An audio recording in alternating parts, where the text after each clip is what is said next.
Hi guys, how are you? Today we're going to be working on lesson A, unit 10. That's page 99 on your books. Alright, so before we begin, we have a new tense to discover. I just wanted to remind you guys of two tenses of the present. Which one? Okay, so I think we saw this one on unit 2, page 13. Yeah, 13. And the present continuous. I don't think we saw it, so probably this is on second level, English 2. So I just wanted to remind you a little bit of the structure, the affirmative structure of both tenses. This is not on your grammar box of page 99. All right, so present perfect. This is how we conjugate it in the affirmative form. Subject plus have or has, depending on my subject. If I'm using third person singular, such as he, she, or it, I'm going to be using has. Otherwise, with the rest of the subjects, I will use have. Alright, so after that we have the past participle verb. So if my verb is regular, it's gonna end in ed, but if it's not, it's gonna be on the irregular list. The third column is the past participle. So for example, let's just think about the verb eat. What would be the past participle verb? Well, the past participle conjugation of this verb. Eat, eaten, right? Or go, gone. All right, that's what we're gonna write over there. But if we're talking about a regular verb, like visit, I just need to add ed, visited. Okay, cool. All right, let's move on. So past participle verb plus my complement or the rest of the sentence. I have an example here. She has read 500 books. She is my subject, has, and I'm choosing has because my subject is third person singular. Read is the past participle of read, and my complement is 500 books. She has read 500 books. Ella ha leído 500 libros, right? So if I want to contract this part and make it shorter, she has becomes she's. She's read 500 books. Okay, so this apostrophe S means has. All right. Or if I'm using another subject, I have, in this case I'm using have because has is just for he, she, or it. I have served in Hawaii, right? So this sentence is also in the present perfect. So in this example over here, she has read 500 books. My present perfect tense is used to show how many times something has happened. So how many times has she read a book? 500, right? Well, she has read 500 books. We don't know how many times she's read each of them, but anyway. So how many times did this action happen, right? Okay. And on the other example that I gave you, the one about surfing, I have surfed in Hawaii. This is just showing the experience of having done something, okay, or to show a result. All right, so that's for present perfect. Now I'm going to talk about present continuous. Present continuous is more basic than present perfect, so I think you guys covered this on English too. Present continuous structure is subject plus the verb to be, so you have three options: am, is, or are, depending on your subject. And my main verb in this case is conjugated with ing at the end. And I think you guys already know the rules to conjugate a verb in ing. And then we have the complement. All right, so we have more examples on that. She's reading a book. That's present continuous. She is my subject. Is the verb to be. Reading is my verb in ending in ing. And a book is my complement. She is reading a book. If I want to make it shorter, I make this contraction here, she's. And in this case, she's means she is. All right. And I have another example. I am surfing in Hawaii, or I'm surfing in Hawaii. So both of these examples are like, you know that present continuous has different uses for actions that you're doing in the moment when you're speaking, or actions that you haven't finished, or future plans. Okay, for example, this one here could be a plan, right? I'm surfing in Hawaii next weekend, maybe. All right, so we have these two different tenses with two very different uses.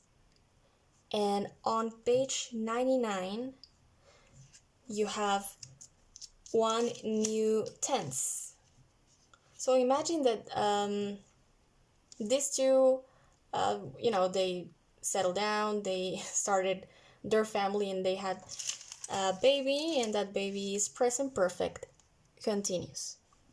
Okay, so present perfect, present continuous, and we have another tense, which is a different tense. I'm just trying to make it easier for you guys to memorize. Is present perfect continuous. This is a different tense. Function, what do we use it for?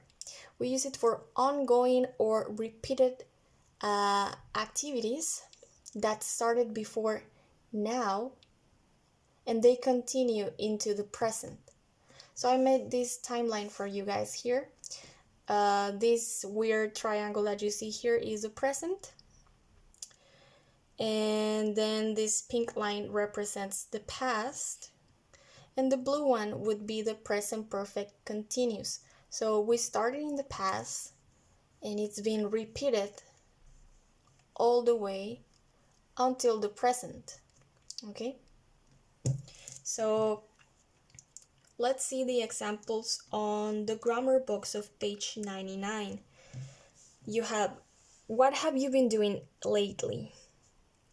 And the answer is, I've been going to a pottery class. This example here. I've been going to a pottery class. This is present perfect continuous. The structure is this one. Okay, subject plus have or has, depending on my subject, plus been. You're always going to use been when you're talking in present perfect continuous, always. Okay, so been plus your main verb in ing and the complement. So that same example says, I have been going. This is my main verb in ing, going. I have been going to a pottery class. And if I want to make it shorter, contraction, I've been going to a pottery class. You guys, did you look for the meaning of pottery?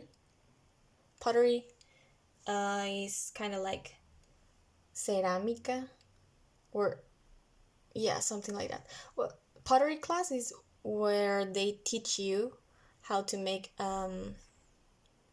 like vases, like yeah, cosas de cerámica, cosas de barro, something like that. You get the idea, right? Okay, so in this case I just wrote the affirmative one, but you could also make it in a negative way, or you could make questions with it, such as the ones on your book. I'm just gonna erase this to have some space for the negative. Okay, so the negative would be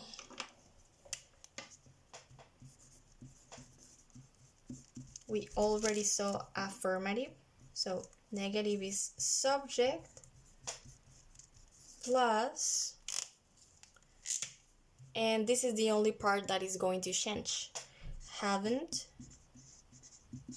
or hasn't. Okay, and the rest is gonna stay the same. Being, verb in ing,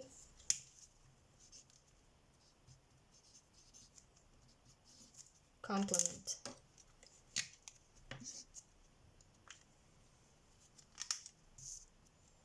All right, so you guys could tell me, I haven't been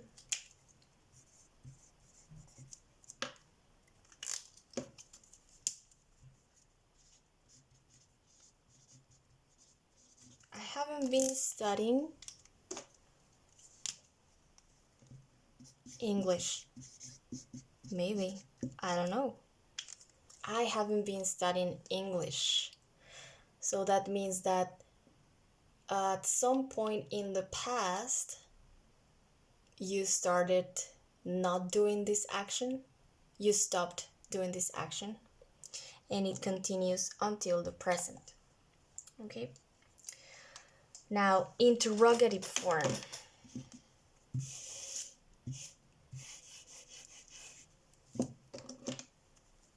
To make questions.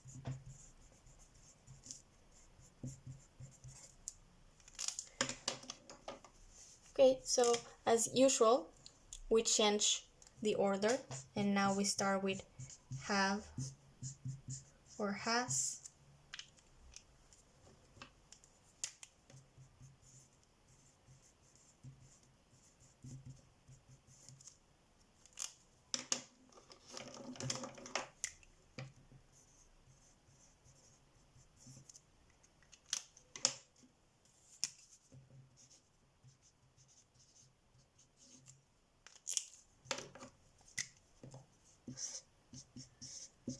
And my question mark. Have or has, subject, been, verb in ing, and complement and question mark. So I could ask you, have you been studying English? You guys, have you been studying English?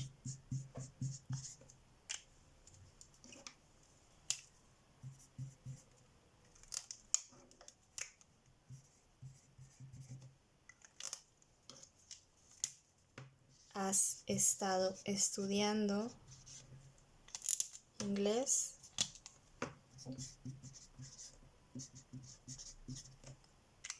Have you been studying English? Can you see the yellow one? I'm not sure if you can see it, but all right. Have you been studying English? So this is a typical yes/no question. Have you been studying English? Yes, I have. No, I haven't. But what if you want to make an information question? You would have to add a WH question before all of this structure. Just like in your example, you have, what have you been doing lately? So my WH question is what, and it comes before everything. What have you been doing lately? ¿Qué has estado haciendo últimamente? Or who has she been seeing? Who has she been seeing? ¿A quién ha estado viendo ella? Alright, so the other thing that is on your grammar box on page 99, besides introducing present perfect continuous, is contrasting both of this, present perfect and present perfect continuous. Okay.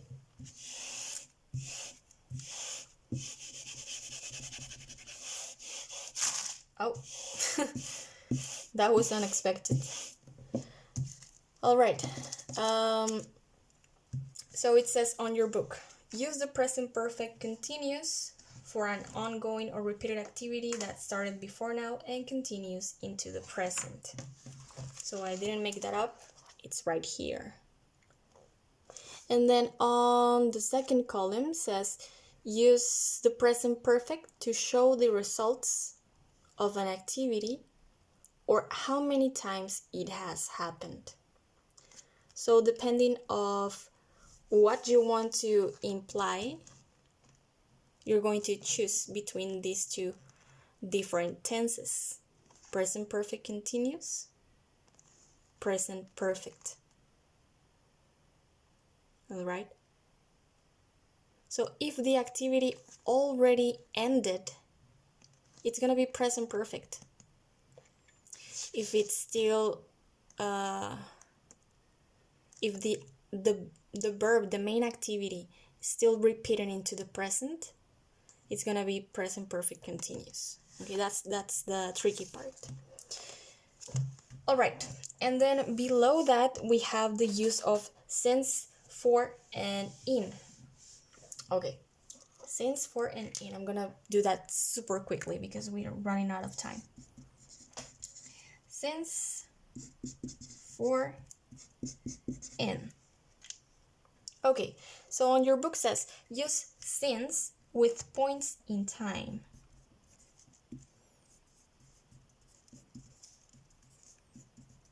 So think about since. An easier way to think about this is just since. It's kind of like when you're saying desde in Spanish, right?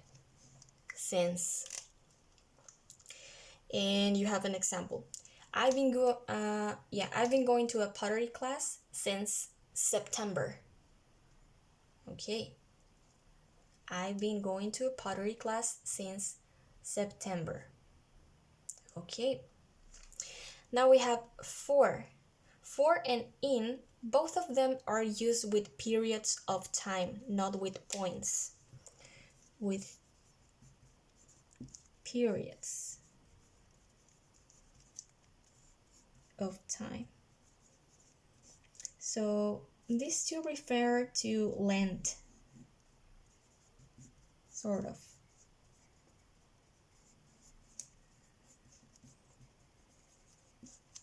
Okay.